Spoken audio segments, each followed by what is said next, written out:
तो दोस्तों आप इस क्लास को स्किप मत कीजिएगा क्योंकि आज जो है हम कक्षा 10वीं जो इतिहास का फर्स्ट चैप्टर है यूरोप में राष्ट्रवाद का उदय उसका जो एनसीईआरटी प्रश्न उत्तर है उसको आज हम सॉल्व करने वाले हैं क्योंकि एनसीईआरटी जो प्रश्न उत्तर है आप लोग के लिए बहुत ज़्यादा इम्पोर्टेंट है।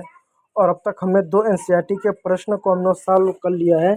ये हमारा तीसरा और चौथा प्रश्न रहेगा। तो देखिए तीसरा प्रश्न है यूनानी संविधान स्वाधीनता युद्ध, यानी आपका हेडिंग रहेगा यूनानी स्वाधीनता युद्ध। आप देख सकते हैं आपका ग यानी तीसरा आपका प्रश्न रहेगा। तो उत्तर देखते हैं। पहले उत्तर देखने से पहले ये जान लेते हैं कि यूनानी स्वाधीनता युद्ध क्या है। देखिए दोस्तों, यूनानी स्वाधीनता युद्ध यूनान की स्वतंत्रता के लिए है। यानी 1821 में यूनान ने युद्ध लड़ा था अपनी स्वतंत्रता के लिए। अब सवाल है किससे युद्ध लड़ा था, क्यों युद्ध लड़ा था, क्या यूनान भी गुलाम था? तो इसका जवाब है नहीं।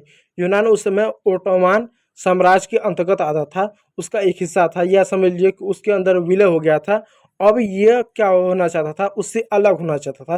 क्यों अलग होना चाहता था? अलग इस वजह से नहीं होना चाहता था कि मैं अलग हो जाऊं, मेरा खुद का संविधान हो जाए, खुद का कानून व्यवस्था हो जाए या अन्य चीज़ें हो जाए। अलग होने के पीछे कई सारे कारण थे, जिनमें से राजनीतिक कारण तो था, लेकिन उसके साथ साथ सांस्कृतिक कारण भी था, ऐतिहासिक पहचान। यानी उनकी जो संस्कृति थी अलग थी, उनका ऐतिहासिक पहचान अलग था। पिछले कई हजार सालों से यूनान एक स्वतंत्र राष्ट्र के रूप में रहा। यूनान एक स्वतंत्र देश के रूप में जाना जाना जाता था। और उसको लगता था जब हमारी एक खुद की ऐतिहासिक पहचान है, खुद की अलग संस्कृति है, सब कुछ अलग है, तो हम किसी देश के अंतर्गत क्यों रहे? हमारी भी संप्रभुता होनी चाहिए बाकी देशों की तुलना में। तो जो आप देख सकते हैं जो 17वीं सौ ईस्वी है, 18वीं सौ ईस्वी है, ये ऐसा ईस्वी है। इस ईस्वी में बहुत सारे देशों ने कई सारी रियासतों का मिलाकर एकीकरण किया। तो वहीं पर बहुत सारे देशों का विखंडन भी एक तरीके से हुआ था, जिसमें ओटोमान साम्राज्य एक प्रमुख रूप से देखा जाएगा। तो देखिए दोस्तों क्या होता है फाइनली, युद्ध को यूरोप में व्यापक समर्थन मिला। यानी जब 1821 में किसने, यूनान ने युद्ध की घोषणा की, तो इसको व्यापक रूप से यूरोप में उसका समर्थन किया गया। किसने समर्थन किया? फ्रांस ने किया, रूस ने किया, ब्रिटेन ने किया, ईरान की सहायता की। अंततः अंततः 1832 में क्या हुआ? यूनान एक स्वतंत्र राष्ट्र हो गया। यूनान को एक स्वतंत्र राष्ट्र के रूप में मान्यता मिली। यह युद्ध यह दर्शाता है कि, देखिए यहाँ थोड़ा सा छूट गया था, यूनान का अतीत गौरवशाली था। जो यूनान था उसका अतीत तो गौरवशाली था। यह यूरोपीय सभ्यता की जन्मस्थली था और यूरोप की जो सभ्यता थी उसकी जन्मस्थली था। जैसे दर्शन हो गया, विज्ञान हो गया, कला का केंद्र हो गया। यूरोप जो था इसमें कहीं ना कहीं प्रमुख रूप से रहा। आप यदि साइंस पढ़ते होंगे तो साइंस में आपने बहुत सारे लोग बारे में पढ़ा हुआ है, जैसे अरस्तु हो गए, फिर आपके हेरोडोटस हो गए, या आप देख सकते हैं पाइथागोरस हो गए। ऐसे बहुत सारे लोग आपको यूनान से संबंध मिलेंगे कि यूनान से रहने वाले थे या रोम से रहने वाले थे। तो कहीं ना कहीं यूनान का अपना दर्शन को लेकर, विज्ञान को लेकर, दर्शन नहीं फिलॉसफी, फिलॉसफी एक सब्जेक्ट होता है, साइंस तो आप जानते ही हैं, फिर कला हो गया, इन सब से संबंधित कहीं ना कहीं यूनान की अपनी एक साझी संस्कृति रही, एक अपना अच्छा इतिहास रहा, गौरवशाली इतिहास भी कहीं ना कहीं रहा। बहुत सारे बुद्धिजीवी यानी बहुत सारे चिंतक कहीं ना कहीं यूनान से उभरे और कलाकारों ने इस युद्ध का समर्थन किया। और बहुत सारे कलाकारों ने, बहुत सारे बुद्धिजीवियों ने इस युद्ध का समर्थन किया कि युद्ध सही है, युद्ध होना चाहिए और यूनान को एक स्वतंत्र राष्ट्र बनना चाहिए। क्योंकि यूनान के क्यों क्यों क्यों क्योंकि वे यूनानी संस्कृति के प्रशंसक थे। और जो बुद्धिजीवियों ने, जिन देशों ने, जिन लोगों ने भी यूनान के समर्थन किया, वो उसके कहने के एक तरह से प्रशंसक रहे। अंततः क्या हुआ? अंततः आप देख सकते हैं युद्ध को युद्ध को यूरोप में व्यापक रूप से क्या समर्थन मिला? किसने समर्थन किया? फ्रांस ने किया। और इसके साथ साथ किसने किया? रूस ने किया, ब्रिटेन ने किया। अंततः 1832 में क्या हुआ?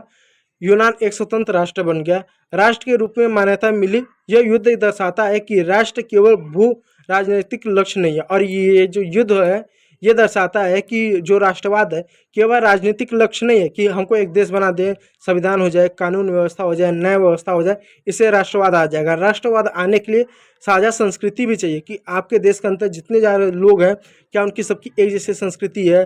क्या आप लोग का गौरवशाली इतिहास या पहचान है जो आपस में सबको एक दूसरे से जोड़ता है? क्या अंतर्राष्ट्रीय समर्थन है? अंतर्राष्ट्रीय स्तर पर क्या आप लोग का समर्थन है, व्यापार है, सहिष्णुता है, क्या सहयोग है?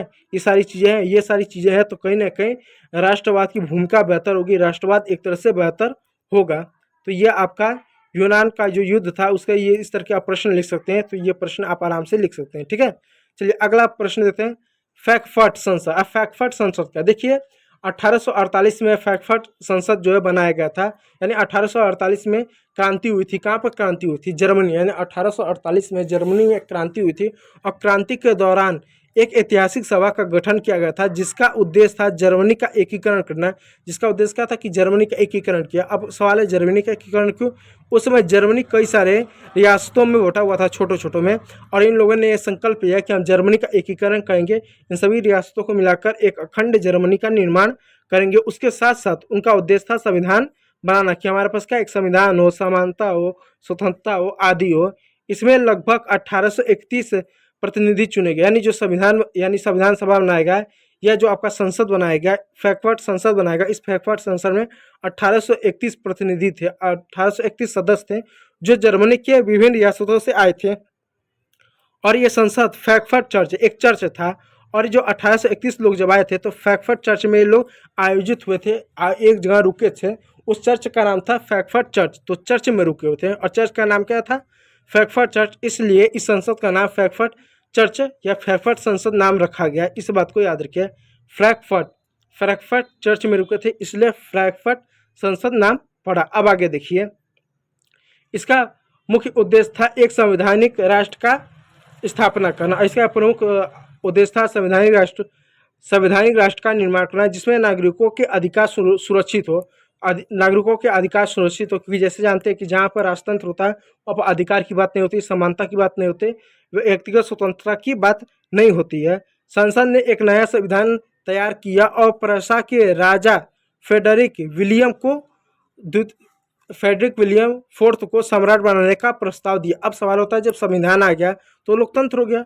ये तो लोकतांत्रिक व्यवस्था है, क्योंकि संसद के लोग चुने गए थे, उन्होंने संविधान बनाए थे, लोकतंत्र का कुछ गुण दिख ही रहा है। तो सवाल है फिर उन्होंने राजा के क्यों प्रस्ताव पास किया कि भैया आप शासन व्यवस्था चलाओ। देखिए जब शुरुआत में जब लोकतंत्र आया तो कैसा लोकतंत्र था? वो राजतंत्र लोकतंत्र। या शुरुआत में जब संविधान आया तो कैसा संविधान था? राजतंत्र संविधान था, यानी संवैधानिक राजतंत्र था। एक शब्द का प्रयोग होता है संवैधानिक राजतंत्र। संवैधानिक राजतंत्र का मतलब कि जनता जो है अपने प्रतिनिधि को चुनेगी और ये प्रतिनिधि क्या करेंगे? एक संसद में जाएंगे, संसद में कानून बनाएंगे, वो संसद संविधान बनाएगी, कानून बनाएगी संसद, संविधान बनाने का काम संसद करेगा। और संसद के लोग कौन चुनेगा? जनता चुनेगी। उसके बाद उस देश को चलाने का जो काम करेगा वो राजा ही करेगा। बस फर्क इतना है कि राजा अपनी मर्जी से अब फैसला नहीं करेगा, राजा अपनी मर्जी से कार्य नहीं करेगा, वो संविधान को देखते हुए कार्य करेगा। और संविधान किसने बनाया? संसद ने बनाया, संसद के लोगों ने बनाया। और संसद के लोग कहाँ से? जनता ने चुन के भेजा, तो वो संवैधानिक राजतंत्र हुआ। तो इस तरह से एक संवैधानिक राजतंत्र आया और उन्होंने क्या किया? फेडरिक विलियम फोर्थ को सम्राट बनाने का प्रस्ताव पेश किया, लेकिन राजा ने इसको ठुकरा दिया क्योंकि वो जनता द्वारा दिया गया ताज नहीं पहनना चाहता था। क्योंकि एक तरह से जनता ने संघर्ष किया, आंदोलन किया और राजा का राजतंत्र को हटा दिया। फिर कह रही अब आओ आप ही शासन करो और कानून व्यवस्था हम बनाएंगे। तो एक तरह से राजा का बेइज्जती जैसा लगा और उन्होंने क्या किया? इस ताज को पहनने से, इस व्यवस्था को लेने से उन्होंने इनकार कर दिया, पद को लेने से पूरी तरह से इनकार कर दिया। अब आगे देखिए, यह संस्था अंततः असफल है, और यह संस्था एक तरह से असफल है। राष्ट्रवाद लोकतंत्र एकता की भावना को बल दिया, और कहीं ना कहीं इस घटना ने क्या किया? लोकतंत्र को, एकता की भावना को बल दिया। उदाहरण दर्शाता है कि राजनीतिक विचारधारा यदि सामंत और राजतंत्र के विरोध में है तो उन्हें सफल होने में बहुत सारी कठिनाइयों का सामना करना पड़ता है। यानी यदि कोई भी आंदोलन हो, कोई भी संघर्ष हो, यदि आप सामंतवाद को हटाना चाहते हैं, राजतंत्र को हटाना चाहते, क्योंकि राजतंत्र यानी राजाओं महाराजाओं का जो शासन है वो आज से नहीं है, पिछले 2-2.5 साल से राजाओं महाराजाओं का शासन है, सामंतों का शासन है, जमींदारों का शासन है। तो आप उसको हटाना चाहते हो तो वो व्यवस्था एक बैग में नहीं हटेगी, धीरे धीरे हटते हटते हटेगी। आप एक बैग हटाने की कोशिश करोगे तो बहुत सारी कठिनाइयों का सामना करना पड़ेगा। तो आज जिस लोकतंत्र को आप देखते हैं, इसको लाने में भी कई साल लग गए हैं। धीरे धीरे आते आते ये कहीं ना कहीं ये लोकतंत्र आया। और जैसे एग्जांपल दे सकते हैं कि अभी वर्ष 2015 में जो है सऊदी अरब ने कहीं ना कहीं महिलाओं को वोट देने का अधिकार। देखिए सऊदी अरब जैसे एक विकसित देश जिसने इतना लेट अपने यहाँ महिलाओं को क्या वोट देने का अधिकार दिया, तो कहीं ना कहीं लोकतंत्र तो कहता है कि सबको वोट देने का अधिकार दे, जो कि नहीं हुआ। तो चीज़ें आते आते आती हैं धीरे धीरे, एक बार चीज़ें नहीं होती हैं। चलिए अगला प्रश्न देखिए, राष्ट्रवादी संघर्ष में महिलाओं की भूमिका। उत्तर, 19वीं शताब्दी के राष्ट्रवादी आंदोलन में महिलाओं की भूमिका अत्यंत महत्वपूर्ण रही। भले ही उन्होंने अनौपचारिक राजनीतिक अधिकार न मिले, परंतु उन्हें आंदोलन में प्रत्यक्ष या अप्रत्यक्ष दोनों रूपों में भाग ले गए। आप देखते हैं कि राष्ट्रवादी संघर्षों में महिलाओं की क्या भूमिका रही। देखिए दोस्तों, जो 19वीं शताब्दी, 19 क्यों लिख रहे हैं, 19 का मतलब 1800 ईस्वी। अब 1800 क्यों लिख रहे हैं, जैसे हमारा ईस्वी जो चलता है, ये कौन सा चल रहा है, वो हमारा 21वीं सदी चल रहा है, लेकिन हम लिखते हैं 2025। ठीक है, तो 19वीं शताब्दी में बहुत सारे राष्ट्रवादी आंदोलन है, तो उस आंदोलन में महिलाओं ने बड़े पैमाने पर, यानी अप्रत्यक्ष रूप से अप्रत्यक्ष रूप से उन्होंने क्या किया, आंदोलन में भाग लिया, संघर्ष किया, लेकिन उनको किसी तरह के अधिकार नहीं मिला। यानी जब संविधान बना, संसद बना, तो उसने गरीबों की बात की, मजदूरों की बात की, अन्य चीज़ों की बात की, समानता की बात की, स्वतंत्रता की बात की, लेकिन महिलाओं पर उन्होंने बिल्कुल ध्यान नहीं दिया कि महिलाओं को भी कुछ अधिकार मिले। यानी जब संविधान एक तरह से बना, तो उसमें महिलाओं को वोट देने का अधिकार ही नहीं था। जब संवैधानिक लोकतंत्र आया, तो उस शुरुआती दौर में ना महिलाओं को वोट देने का अधिकार नहीं था, गरीबों को वोट देने का अधिकार नहीं था, जो व्यक्ति पढ़ा लिखा नहीं है उसको वोट देने का अधिकार नहीं था। धीरे धीरे इनको भी अधिकार मिलने लगा जब इन लोगों ने भी आंदोलन किया। महिलाओं ने क्रांतिकारियों के लिए गुप्त सूचनाएं पहुंचाई, बहुत सारे कार्य किए, जिसे देख सकते हैं क्या किया, गुप्त सूचनाएं पहुंचाई, गुप्त सूचना पढ़ाए, झंडे बनाए, गीतों और कहानियों कविताओं के माध्यम से राष्ट्रवादी विचारों का प्रसार किया। कई बार विरोध प्रदर्शन भी खुल के किया, भाग लिया। उन्होंने अपने बच्चों को राष्ट्रवाद की भावना से प्रेरित किया और परिवारों में देशभक्ति की भावना का विस्तार किया। इस तरह से बहुत सारे कार्य किया, फिर भी उनको किसी तरह का अधिकार नहीं मिला, और आगे चल के महिलाओं ने भी कहीं ना कहीं अपने लिए संघर्ष करती रहे। फ्रांस, जर्मनी, इटली जैसे देशों में महिलाओं ने जागरूकता फैलाने के लिए भाषण देने, पार्टी बनाने, पर्चे बांटने और संघर्ष में भाग लेने जैसे कार्य किया। हालांकि उन्हें मताधिकार नहीं मिला। कहाँ पर महिलाओं ने ज़्यादातर संघर्ष किया, फ्रांस में किया, जर्मनी में किया, इटली में किया, ब्रिटेन में एक तरह से किया, फिर भी उनको किसी तरह अधिकार नहीं मिला। फिर भी उनकी भूमिका क्रांतिकारी आंदोलन की आधारशिला बनी। फिर भी उन्होंने जो जिस तरह के काम किए, पर्चे बांटना, अन्य चीज़ें करना, उन्होंने महत्वपूर्ण भूमिका निभाई। यह स्पष्ट करता है कि राष्ट्रवाद केवल पुरुषों, यानी राष्ट्रवाद, देश की स्वतंत्रता या आंदोलन कोई भी कार्य में केवल पुरुषों की भूमिका नहीं रही, बल्कि महिलाओं ने भी उसमें समान रूप से भागीदारी की, लेकिन उनको अधिकार नहीं मिला। तो उम्मीद करूँगा वीडियो अच्छा होगा। यदि अच्छा लगा तो लाइक कीजिएगा, और वीडियो को देखने के लिए बहुत बहुत धन्यवाद।